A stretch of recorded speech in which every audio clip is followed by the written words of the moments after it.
한 달에 한 번 이민법 관련해 알기 쉽게 설명해주는 이창환 변호사 시간입니다. 안녕하세요. 안녕하세요. 네, 반갑습니다. 네, 잘 지내셨습니까? 네, 잘 지냈습니다. 예. 시청자 여러분께 인사 좀 해주세요. 네. 안녕하세요. 이창원 변호사입니다. 네. 변호사님 다음 주 11월 5일이면 벌써 대선이에요. 글쎄 그렇죠? 네, 너무 빨라요. 대선 후에 이민 정책 변화와 전망이 또 궁금한데요. 어떻게 보시나요? 글쎄요, 참 이게 대선이 이제 코앞에 다가오다 네. 보니까 또 이제 너무 박빙이다 보니까 맞아요. 네. 이게 참 예상하기가 어렵죠. 네. 근데 이제 트럼프 후보자하고 카멜라 후보자가 이제 트럼프 전 대통령이니까 이제 지난 2016년부터 4년 동안 했던 게 있으니까 사람들이 굉장히 많이 불안해하는 부분들도 맞아요. 사실은 있죠. 네, 네. 일단은 뭐 사실은 선거니까 투표가 까봐야지 네, 사실은 알죠. 알 수 있는 뚜껑 거고, 열어봐야죠. 예, 네. 뚜껑을 열어봐야 아는 거고. 이게 이민 정책이라는 게 아무리 뭐 2016년도에 트럼프가 처음 될 때는 사실은 강력했지만 네. 한번 이제 정권이 바뀌었고 바이든 행정부에서 했던 게 있기 때문에 그렇죠. 예전처럼 그렇게 강력하지는 않을 거다라는 우수하지 게 않을 거예요. 예, 네. 않을 거다라는 게 일단 일반적인 이야기고 네. 또 나이도 사실은 또 맞아요. 많은 부분들도 네, 네. 있고 그래서 일단은 뭐 너무 불안해하지도 않아도 될 것 같다. 그다음에 네. 예전처럼 뭐 완전히 아주 반이민자로 돌아가지는 않을 것 같다라는 게 전망이고요. 네.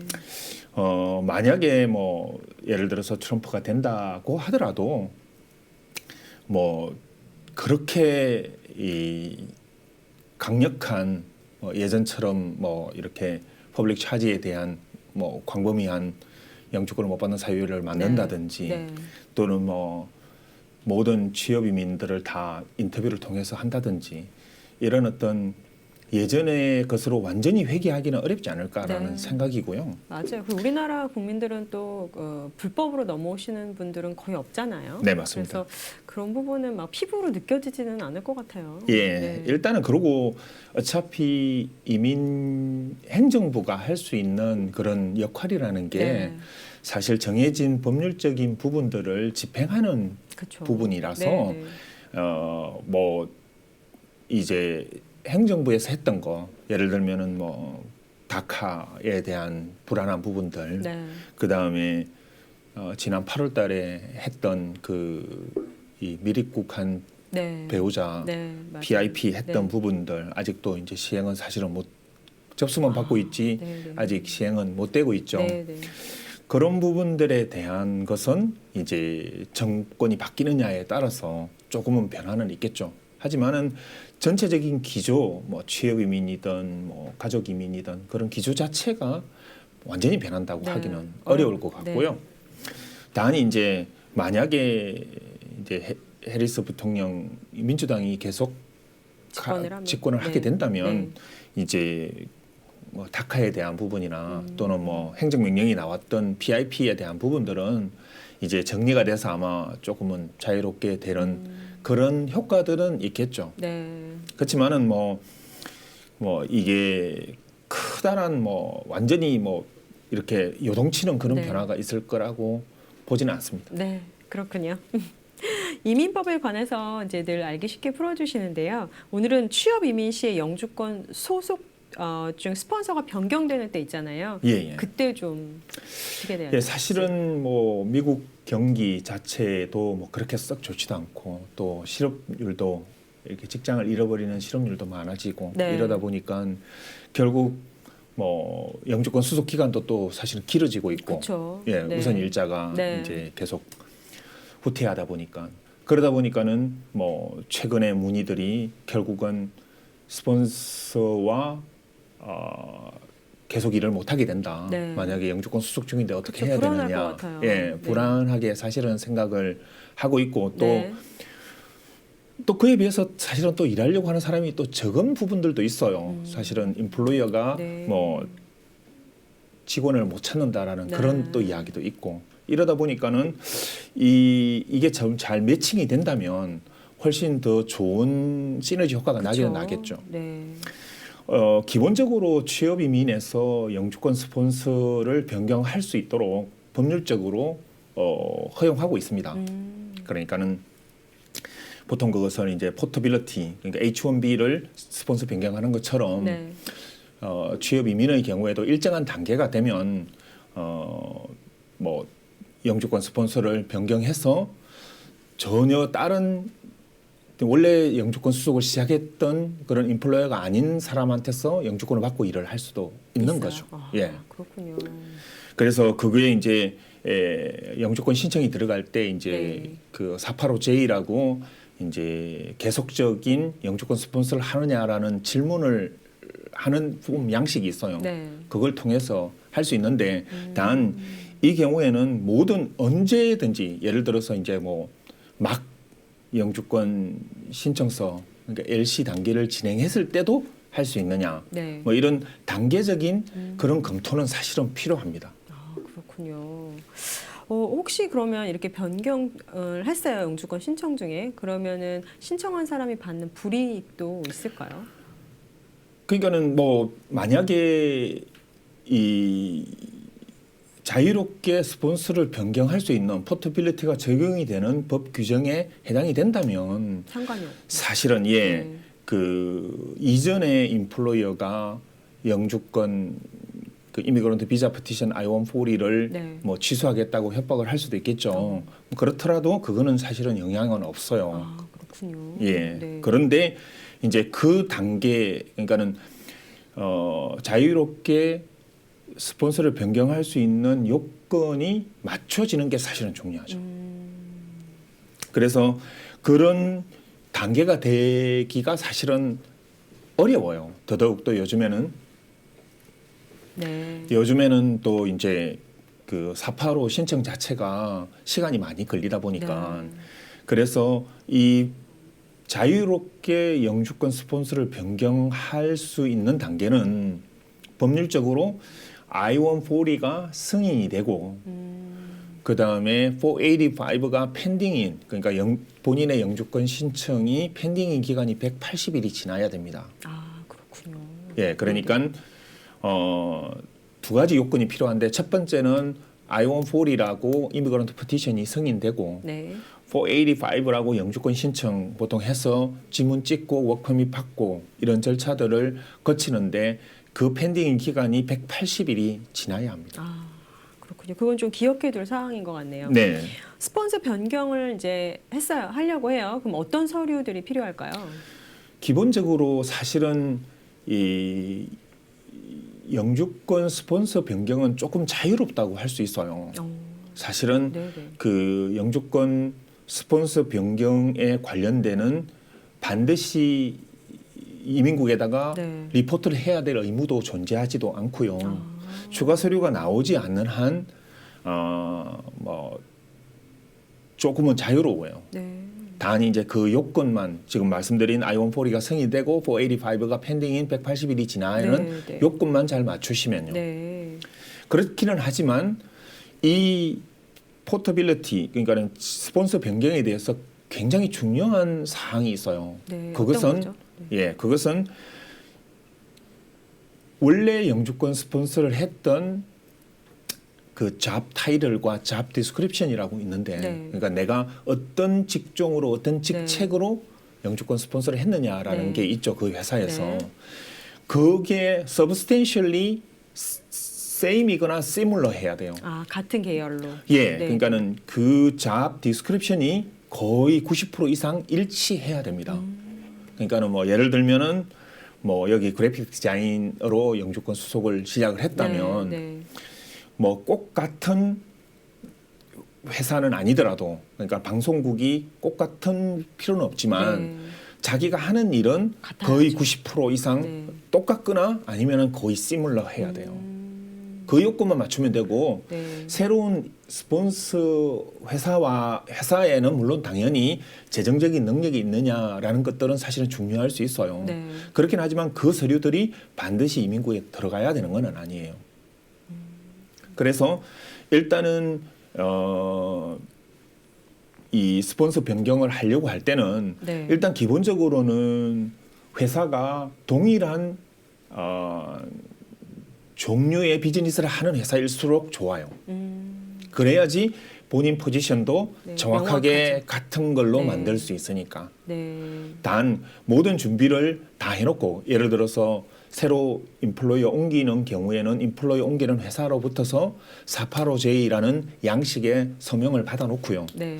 세금 보고 서류와 잡 오퍼레터, 그러니까는 내가 어떤 잡으로 원래 받았던 프리베일링 웨이지, 그러니까 영주권 수속을 시작할 때 노동부로부터서 받았던 그 적정 임금선이 있어요. 네. 거기에 대한 최소한 그 미니멈만큼은 받을 생각으로. 주겠다라는 네, 네. 그런 어떤 오퍼레터까지 준비를 해놓는 게 네, 네. 사실은 안전한 거죠. 모든 게 좀 명확하게 이렇게 드러나고 증명이 됐을 때 좀 안전하게 갈 수가 있겠네요. 예, 그렇죠. 그래서 이제 회사로부터서 받는 서류들을 네. 두 가지는 챙겨두면 좋을 것 같아요. 네. 첫 번째는 회사의 세금 보고 서류. 네. 물론 뭐 그것은 사실은 스폰서하는 회사 입장에서는 인플로이어한테 줄지는 않겠지만 네. 변호사를 통해서 그렇죠. 그거는 요청해서. 확보하고 네. 그다음에 변호사를 통해서 자부프레러 내가 어떤 이 직책으로 이 직종에서 이런 일을 하는 걸로 이 정도 월급을 받을 거다 풀타임이다. 네. 이 정도의 편지 자부프레러 정도는 받아주면 좋을 것 같습니다. 그렇군요. 굉장히 중요한 팁이네요. 네. 예. 그 다음에 사실은 이제 이런 조건이 있기 때문에 네. 그 이전에 만약에 예를 들어서 뭐 회사에 들어가서 영주권 스폰서를 하기로 했는데 네. 본인하고 안 맞는 경우도 있을 수 그럴 수 있잖아요. 있죠. 예. 네. 영주권 수속도 시작을 했는데 이게 네. 어떻게 해야 돼요? 그러니까 이게 영주권 수속을 시작을 했는데 시작을 했다고 하더라도 그게 바로 영주권 수속의 시작이라고 하기는 어려워요.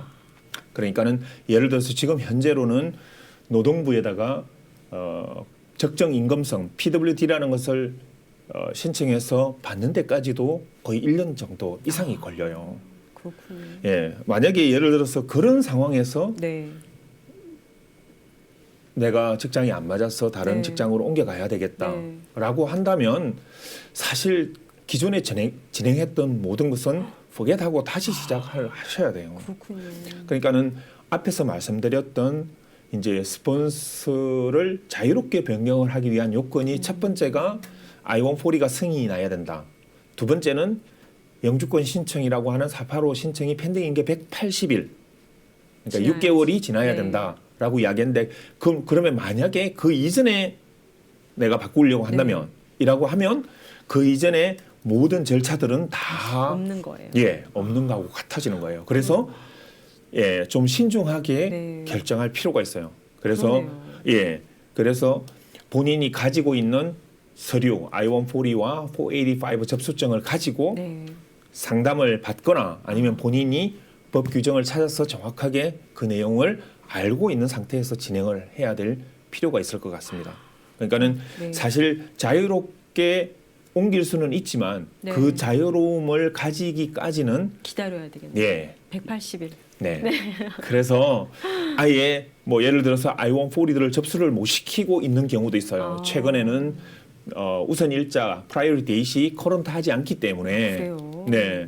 그래서 I-140는 승인이 났는데 우선 일자가 안 돼서 485를 못 넣는 경우. 네. 예를 들면은 뭐 스킬드 워커나 프로페셔널은 그래도 대기 기간이 적지만 1년 전에 쉽게 영주권 수속 485가 들어갔던 언스킬드 워커 비숙련 공의 경우에는 네. 사실 오래 기다려야 돼요. 그러네요. 네, 그럴 경우에는 뭐 I-485가 지금 아직 접수가 안 됐는데 인플로이어와 문제가 발생했다든지 아니면은 뭐 기타 사유 때문에 인플로이어가 뭐 비즈니스 때문에 뭐 영주권 스폰서를 못하게 주겠다든지 네. 이런 상황이 발생을 하면 사실 좀 난감해지는 그러네요. 상황인 거죠.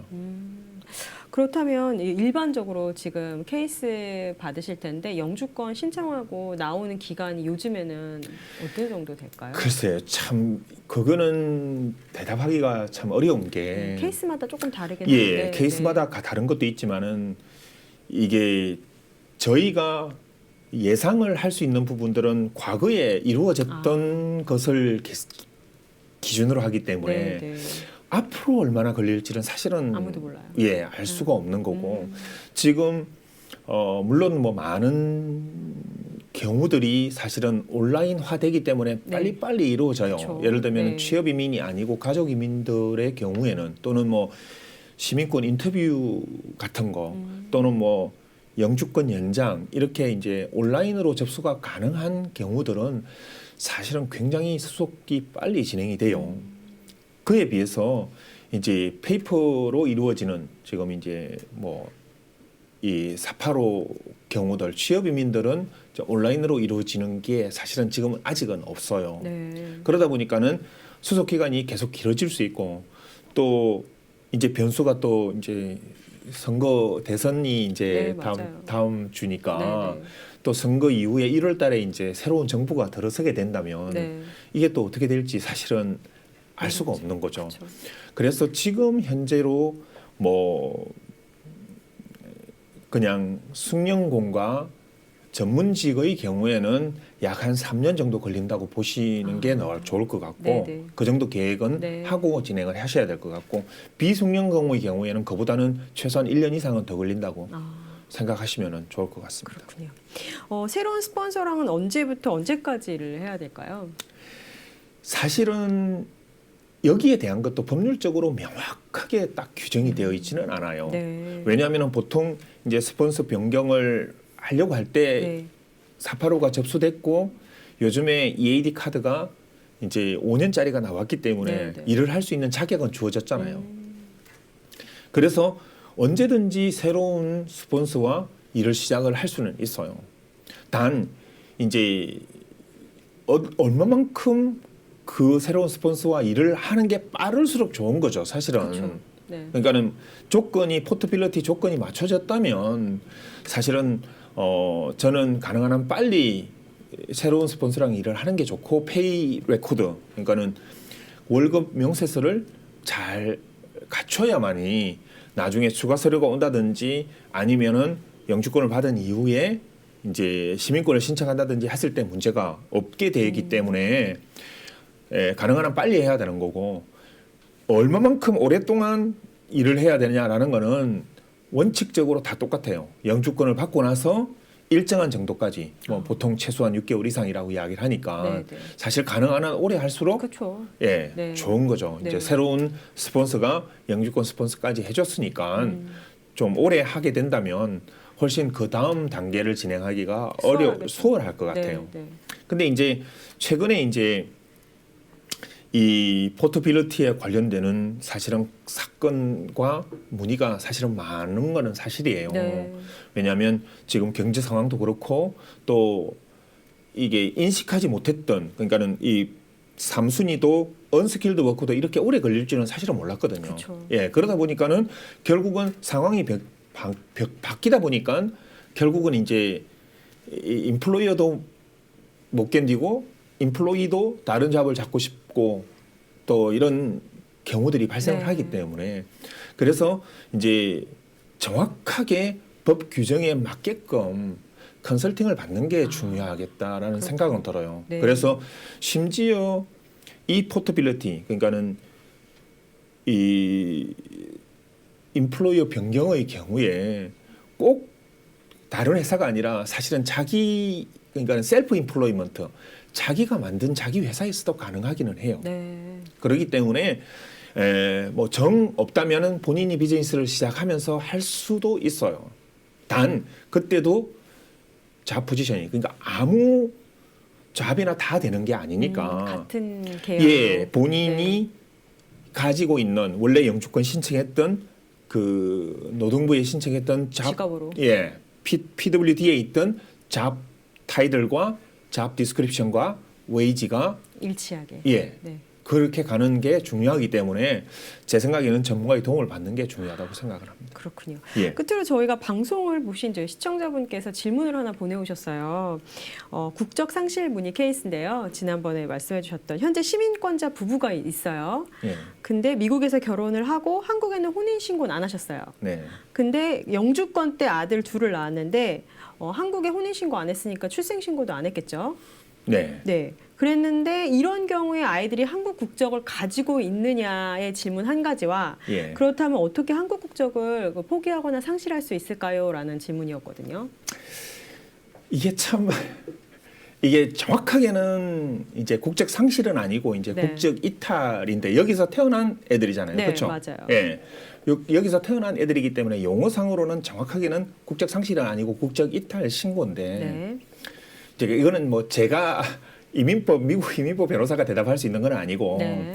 이거는 영사관에 정확하게 문의를 하시면 네. 시카고에 있는 한국 영사관에 문의를 하시면 정확하게 알려드려요. 네. 근데 이제 기본적인 거는 뭐냐 하면 혼인 신고를 그러니까는 이 출생 신고를 한국에 했던 안 했던 영주권자인 부부가 미국에서 아이를 낳게 되면 미국 법상으로는 이제 출생주의 미국에 태어났으니까 미국 시민권자가 돼요. 네. 근데 한국은 이게 속인주의라고 해서 부모의 국적을 따라가요. 그래서 이게 한국에 혼인신고가 출생신고가 되어 있든 아니든 간에 이 애들은 사실 한국 국적을 가져요. 그래서 이제 이중국적이라고 이야기를 부모가 영주권자니까. 예, 네. 부모가 영주권자니까 가지게 되죠. 네. 근데 이게 이제 이 애들이 이제 남자아이든 여자아이든 이제 남자아이면 사실은 한국의 병역법이 문제가 있죠. 되기 때문에 네, 네. 사실상 이제 이게 국적 이탈이 중요한 이슈가 될 수 있어요. 그렇죠. 네. 그래서 한국의 국적법상으로 국적 이탈을 하기 위한 요건이 네. 그 애들이 만 18세가 되는 네. 3월 31일 이전에 네. 국적 이탈을 해야 되는 요건이 있어요. 아, 국적 이탈 그러면 여기서도 영사관에서 예, 할수 영사관에서 있는 거죠? 하죠. 그러니까 예. 기간이 어느 정도 걸릴까요? 기간은 아마 한 1년 정도 걸릴 겁니다. 아, 그러니까 만 한 16세 전에는 신청을 시작해야 되겠네요. 안전하게 그렇게는 아니 신청만 하면 되는 거니까 신청만 하면 되는 거니까 그 신청 그래요? 날짜를 이제 놓치게 되면 이제 조금 복잡해져요. 근데 놓칠 이유는 없죠. 가기만 하면 되는 거죠. 가서 신청서만 쓰면 그렇죠, 되니까. 그렇죠. 네. 네, 그래서 반대 요즘에 또 영사관이 이렇게 그 온라인으로 또 해요. 이렇게 어포인먼트를 잡아야 네, 되더라고요. 네, 네, 맞아요. 그러니까는 미리 잘 여유를 하셔가지고 가지고. 예, 서로 단 이제 그 국적 이탈을 하려면 부모는 또 국적 상실이 되어 있어야 돼요. 지금 시민권자예요.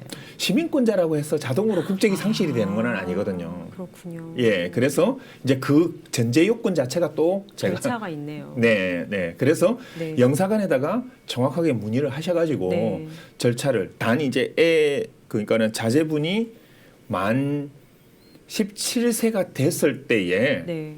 문의를 하셔서 네. 18세 생일이 되는 그러니까 예를 들어서 뭐 2006년생이 올해가 18세 만 18세인 거거든요. 네. 그렇죠. 그러니까 그런 것들을 잘 맞추셔야 돼요. 네. 그거를.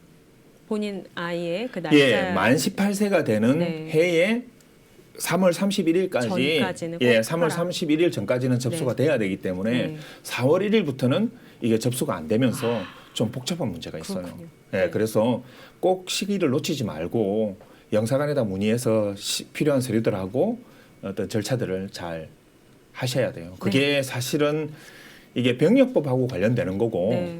또 반드시 해야 되냐 안 해야 되느냐 이런 것들은 사실은 논의는 있긴 있어요. 왜냐하면 네. 그걸 한국 정부가 어떻게 알 거냐라는 문제. 들어가면 또 걸릴 수도 있잖아요. 들어가서. 그러니까는 참 그런 것들이 이게 도대체 어떻게 알겠냐. 네. 그러니까 한국에다가 출생신고도 안 했는데 이런 생각들이 있는데 어쨌든 안전하게 하기 위해서는 네. 예, 규정을 거쳐서 하는 게 좋을 것 같습니다. 네. 또 이렇게 윈티비 보시다가 궁금한 거 있으시면 보내주시면 변호사님께 바로 여쭤봐 드리니까 너무 네. 좋습니다. 아, 네. 감사합니다. 오늘 나와주셔서 고맙습니다. 감사합니다. 이창환 변호사.